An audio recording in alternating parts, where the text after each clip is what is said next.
Polish-Australian Business Forum presents Unity. Stories about us.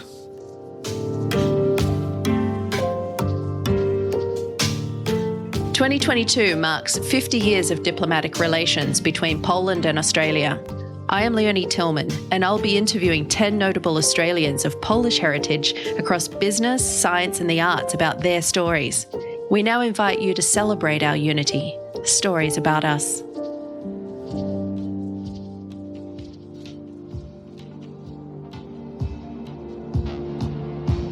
Peter Kasprzak is best known for being co-founder and CEO of Innovate Australia. But what strikes me most about Peter is his enormous curiosity and enthusiasm for life. He describes himself as being passionate about science, technology, innovation, and the future. And I asked him about one event that might have set him off in this direction.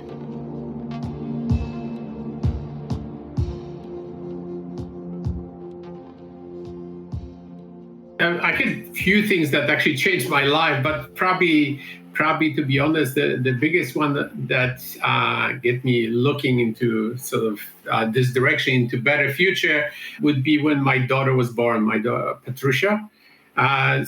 When we had a daughter, I realized this is a little bit life-changing experience, and I become sort of more serious thinking about her future, especially, how the world gonna be, etc. So that was probably the biggest event, and that spurred me to actually write a curriculum for recycling education program for kids, and then I met a fantastic lady, a Scottish lady named Winifred Miser. Together we started a program, fully blown program, like educational program, which took us to United Nations in New York. We were working with United Nations Environmental Program, etc. And so that was the key moment. However, I have to tell you, also, it has to be fertile ground, okay, for every seed like that. And my fertile ground was that several years earlier, actually, I read a book, my very first book in English, called Magic of Thinking Big by David Schwartz. It's a fantastic book and actually changed my life completely and sort of give me this big picture. And in that book, I read about another book called Psycho-Cybernetics by Maxwell Maltz. Then I followed that book, and that took me to there was a recording by Earl Nightingale called The Strangest Secret. And the secret was a very simple thing, which people know from thousands of years, was we become what we think about. And then what was the great about it was also a recipe. We can change who we are and where we are by changing what goes into our mind. So that's definitely was a big moment for me. So it's a bit of a combination of real life events and more of a psychological and spiritual almost experience. So what did you see that was wrong in the world that made you suddenly want to do something different? I realized this was the beginning, and I had some friends who were actually involved in environmental movement, but from a business point of view. So I knew a couple, Mark and Nina Merson. Mark was the movie producer, produced a movie called Doc Hollywood with Michael J. Fox. And actually, but he decided to create an environmental expo. So he decided to look at it from business point of view, because he realized that actually if this is going to be profitable for companies, the green movement, then actually going to be successful. So he created Eco Expo, depending where you're from, how you pronounce it. And it was very successful. Actually, was lucky to participate in that. Actually, with Winifred, was that lady. And so that's, I saw that this is really a big challenge for the humanity. I know at that time, that was in late 80s, people were still ignoring completely environmental things, so which is, we have results of it now. But yeah, it was clearly visible that it's a very important issue. Peter has created over 90 events, and I ask him what is important about this format and why he loves it. Events itself, it's addictive. It's actually, look, I do enjoy it. I do enjoy being with people. I do enjoy actually people talking to other people. I do enjoy business connections. So I do recognize the importance of building this innovation ecosystem. And the only way to do it is actually when you get people from different walks of life bumping into each other and coming across each other. So the first event actually, very first, before Innovate Australia, was my colleague Adam Masarian.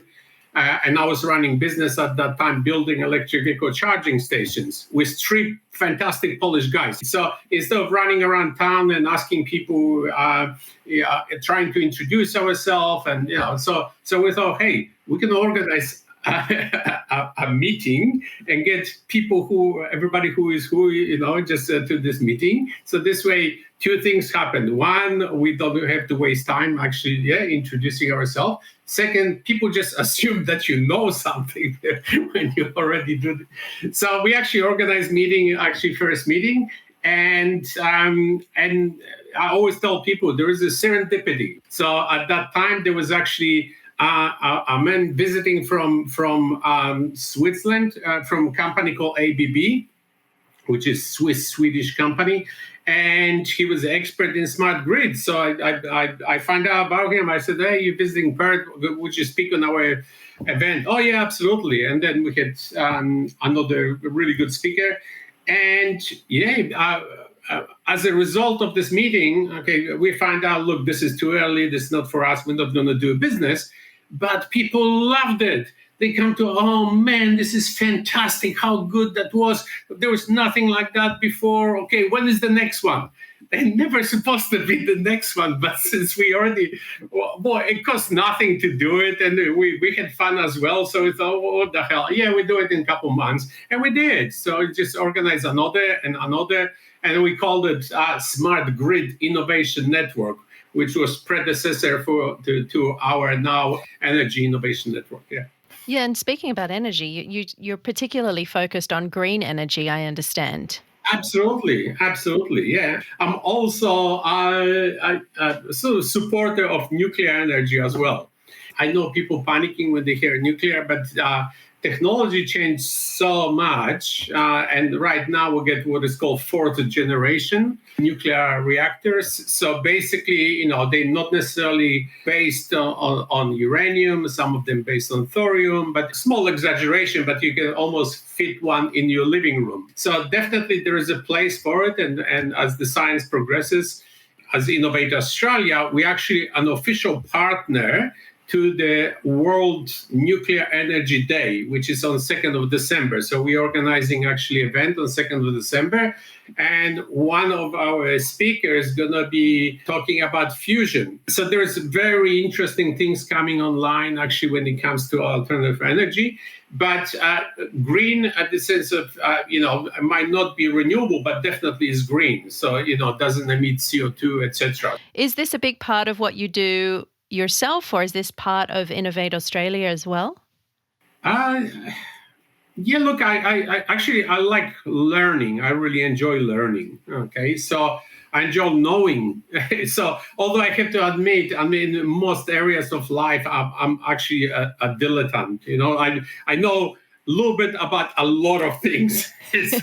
But I'm sort of my attention span is not huge. So, I often get, oh, this is interesting. Wow, fusion, look at this. And that's probably would come from, from being a kid, a little bit being rebellious, so lack of discipline as well, which plays a big part of it, but also a character being, really interested in things. So it's, I'm envious of people who just, they 7 years old and they find out I want to be a nuclear physicist, and they spend their life and they're extremely successful in it. So, I think that's rare. That that you have. Definitely there are individuals like that. But for me, I'm enjoying who I am. Okay, let me put it this way. Yeah, I would imagine that today that's almost an advantageous position to be in, to be able to morph and change and learn something and move in a new direction, more so than what it has been in previous eras. Yes, yeah, you're absolutely right. Because right now it's, I'm used to be a high school dropout. 2 months before my matriculation exams at Lycée, I just like to stuff it. I'm going, So I actually left home at 17 and just a bit irresponsibly because my parents had no idea what happened to me. So eventually, after 2 weeks, I let them know that I'm okay. Yeah, it's really interesting that you've got this broad understanding. I guess I'm coming back to that first question I asked you, and this interest in so many different areas and just having an innate curiosity about the world and how to change it. I think it all comes back to that. And how do you create that? Where did that come from?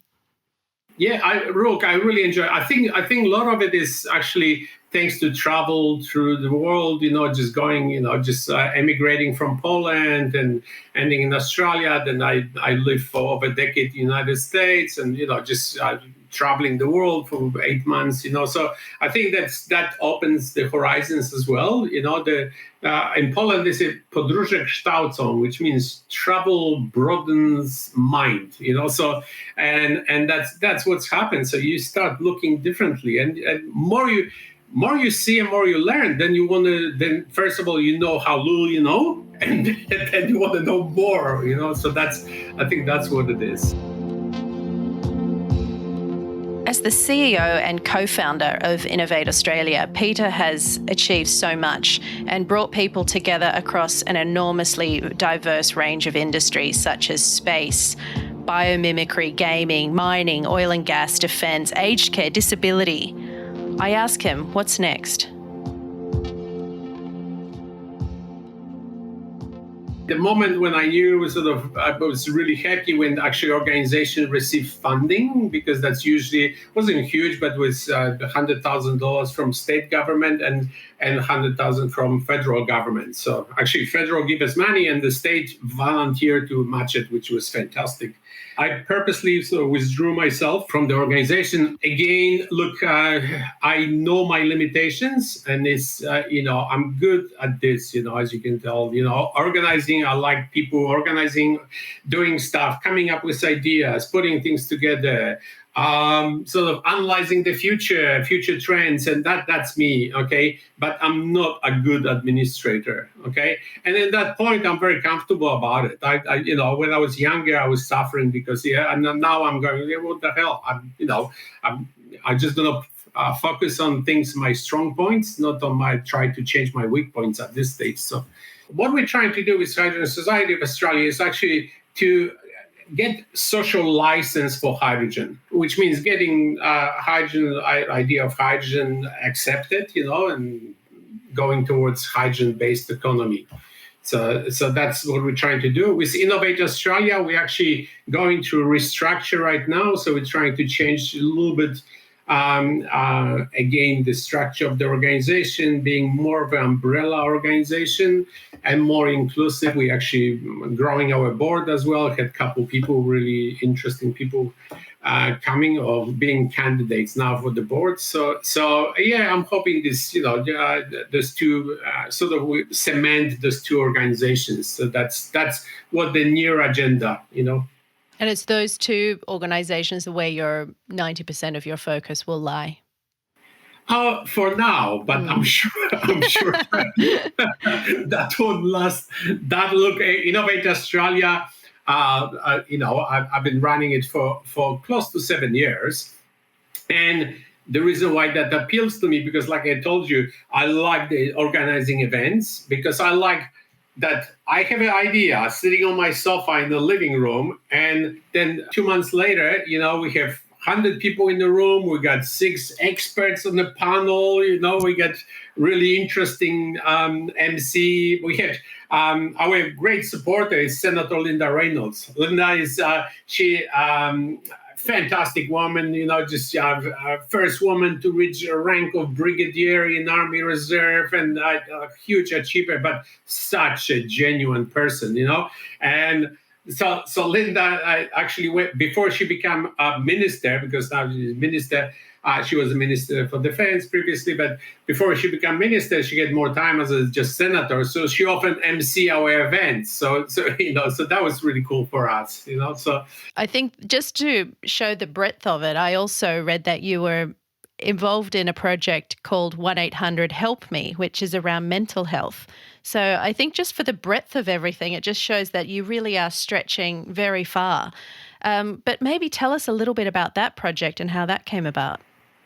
Actually, it's very apropos because this is great collaboration between Poland and Australia. Our main collaborator is there's a company in Poland called Tecmo, who does technical part of the project, and my now friend Bartosz Ziółko, who runs that company.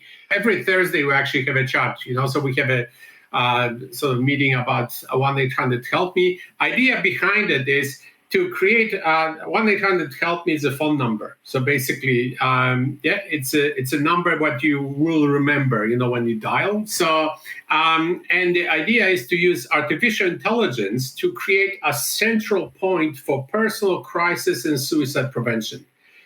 In Australia, there is over 100 organizations that deal with in that issues. Many of them you would never find out about them. Okay, but some of them are very appropriate maybe for you if you have some problems, mental problems, etc. So the idea is that we have a main organization in Australia. It's called Lifeline. So Lifeline, there are a couple beyond Blue, but Lifeline is the main organization. So usually when you see a program on television, afterwards it says, if you're experiencing similar feelings, call Lifeline on 131114. Yeah. So, and the same thing if you read the article in newspaper or on magazine, same thing. It says call Lifeline and all that. Okay. So basically it's almost a monopoly. I mean, they're doing a fantastic job. I've done some project with them previously, and they're just only one organization. But most people wouldn't know, and small organizations don't have resources to advertise, tell the world, hey, here we are. So I have friends who work. There is an organization called Mates in Construction, which is actually preventing suicide for construction workers. Majority of people have no idea that something like this exists, for example. So there are appropriate services for youth, for abused women, for children, but just so the idea was to create something that, first of all, 1-800-HELP-ME is a mnemonic, which means you remember this easily as a number. So yes, so you can dial it easily at any series. You don't need to Google and try to find out who can help you, especially when this is the central point. When everybody, you can, from that on, you can be directed. So it's kind of the umbrella that goes over the top of them, and then through AI, it can be redirected to the right organization. That is correct. Doesn't replace any existing service. Actually helps them, helps to direct people to exactly appropriate service. While there's a strong theme and passion for green energy, we can also see that Peter's keenly interested in many aspects of life. So I'm curious about his journey to Australia. Yeah, that was interesting. And, that's another lesson to learn, that actually things are never as bad as they seem, and things are never as good as they seem. And it's good to remember that, Yeah, so this is the idea that actually first went through Austria and through Austria, emigrated, in Austria, get permanent residency and emigrated to Australia. So actually in Austria, originally, I didn't want to leave Poland. I had different plans. And we had a friend from apartment building where we live that actually just went to Austria, but then called his parents like literally about 2 weeks time already from Sydney. At that time the immigration was so easy because this was 1981, so a lot of people wanted Polish people, the immigration, because people usually were well educated. For a lot of people was advantage actually.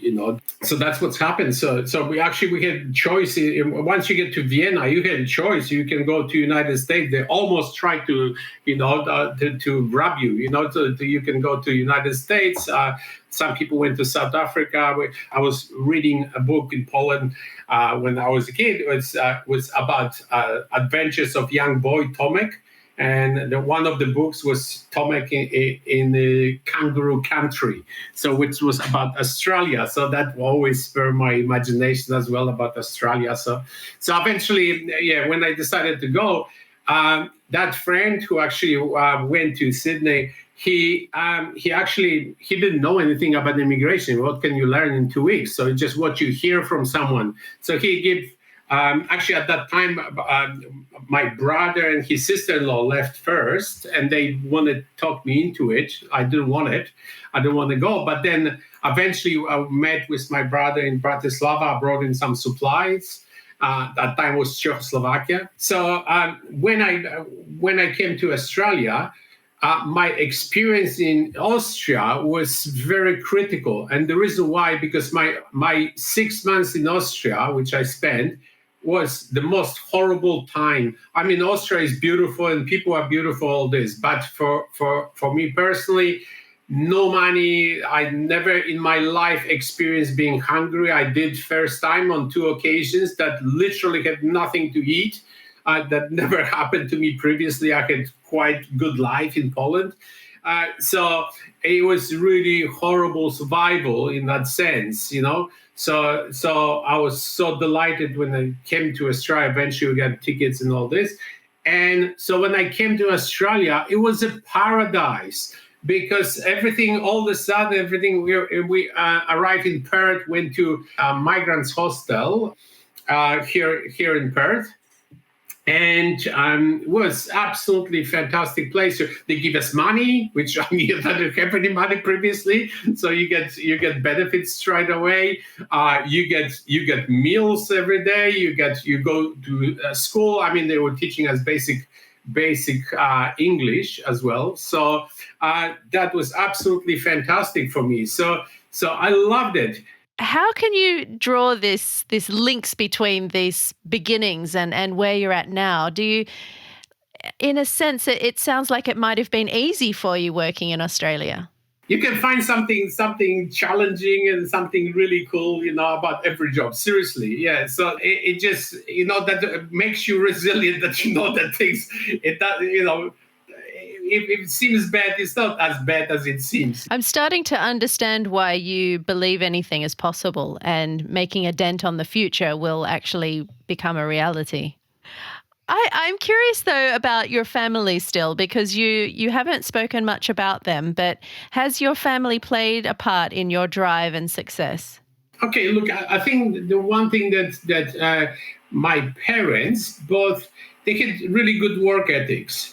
So my mom was a mom at home most of the time. Later in life, she actually worked as a cleaning lady as well. So, but she really had fantastic work ethics. She was really good at sewing. Actually, I think that was her sort of professional education.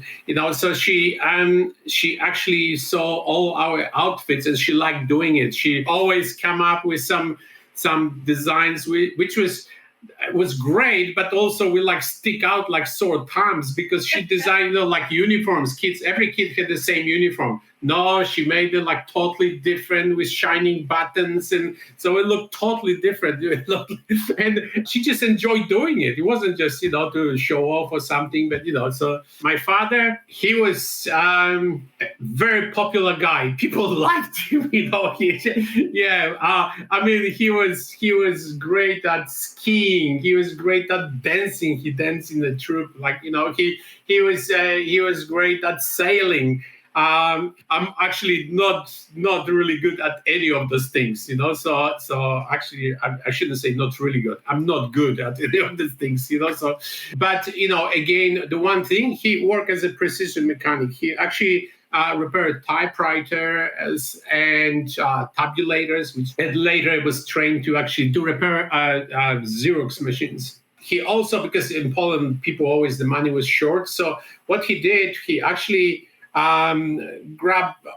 he restored old typewriters, and we were laughing at him, like when he brought like junk, literal junk. And I was absolutely amazed at the end of the day. I mean, it took him a long time, but was brand new, absolutely.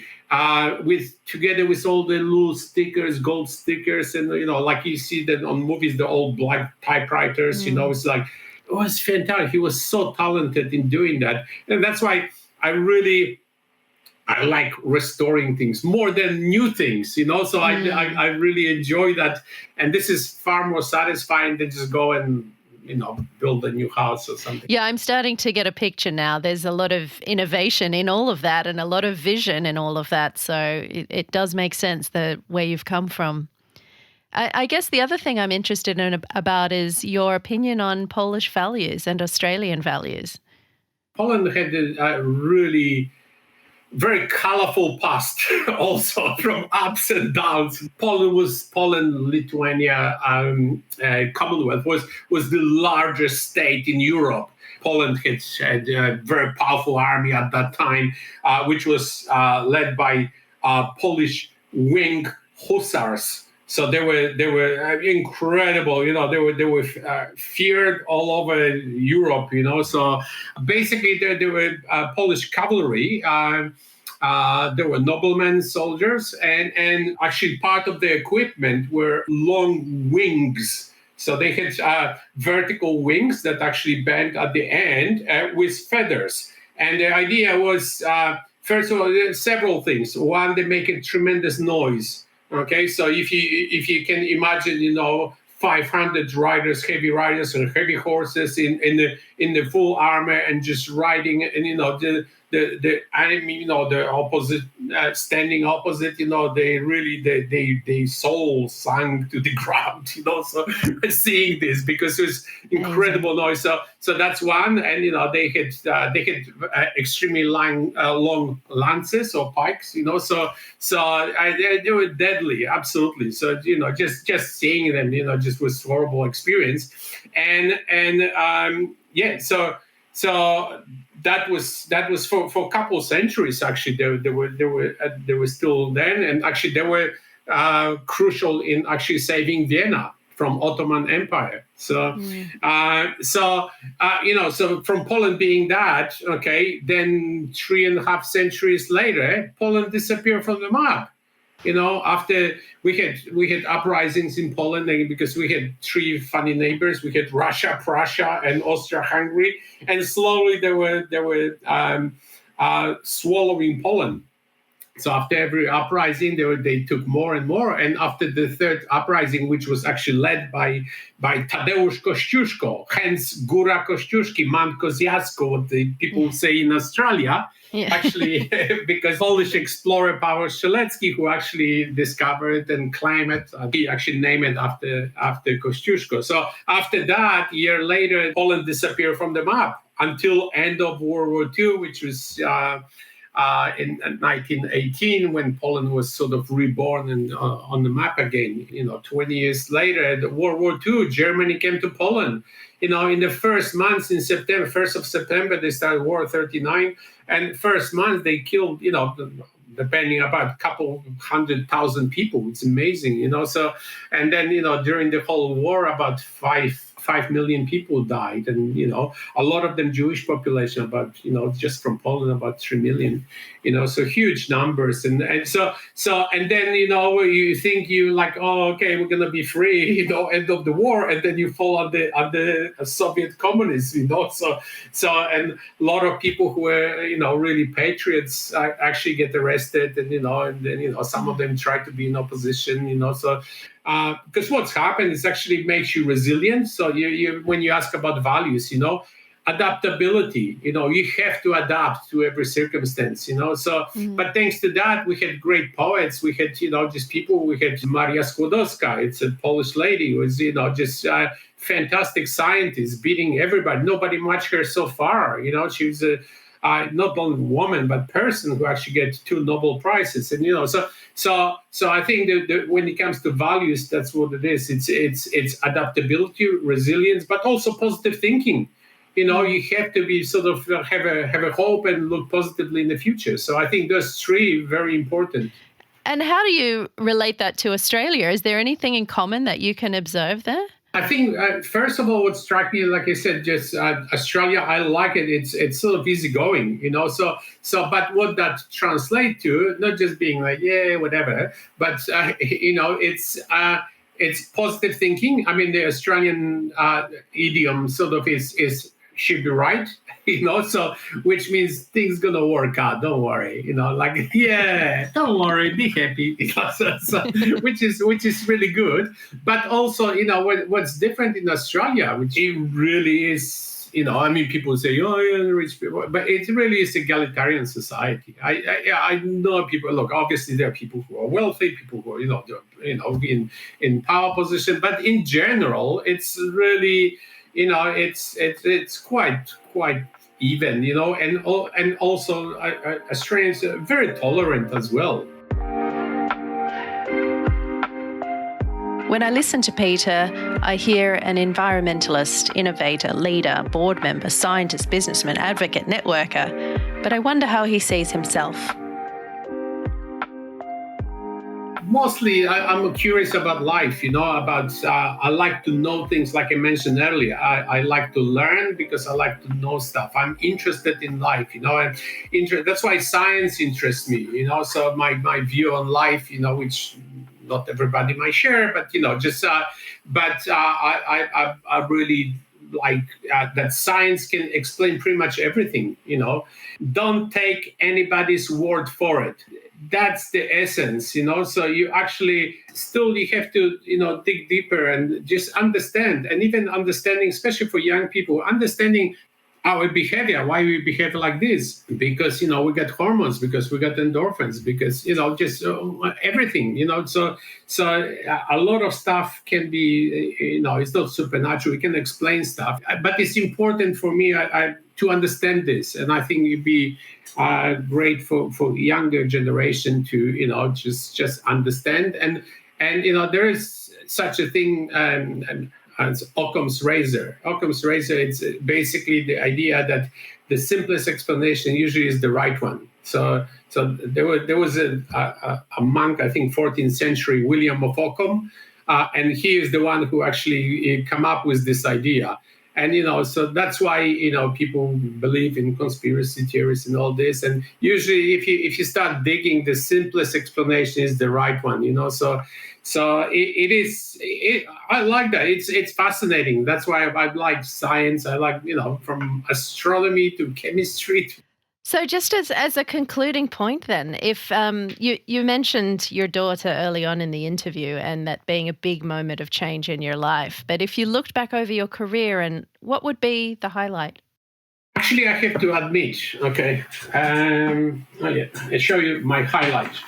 This is my highlight, okay?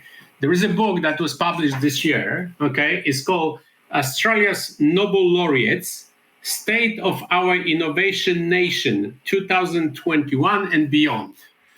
Okay, so for me, that's a highlight, because there is a 100, the first section talks about Australian Nobel Laureates, and the second section, actually 100 people, authors from Australia, that were asked by publisher to put something there. And on the page, 226, that's me, so 27. Wow, amazing. I was really, it was a big deal for me, actually, that to be one of the 100 people in Australia to be asked actually to participate. And actually my previous work with Innovate Australia and Hydrogen Society of Australia, because they were interested actually in the sort of intersection of those two things, So that's why. So if you ask me, that for me was, yeah. I mean, I had my ups and downs, and I had my really good moments, So, but this happened recently, and I'm proud of it. A small detail in our life, you turn left, not right, can change the rest of your life, basically. Okay, and there are so many of the small moments, and all this happened because people goodwill, just say, being giving, So that's yeah. I want to give him credit, so thank you. It's amazing to talk to you and to hear your enthusiasm, which is where I started. So thank you so much for your time. Yeah, fantastic. Thank you.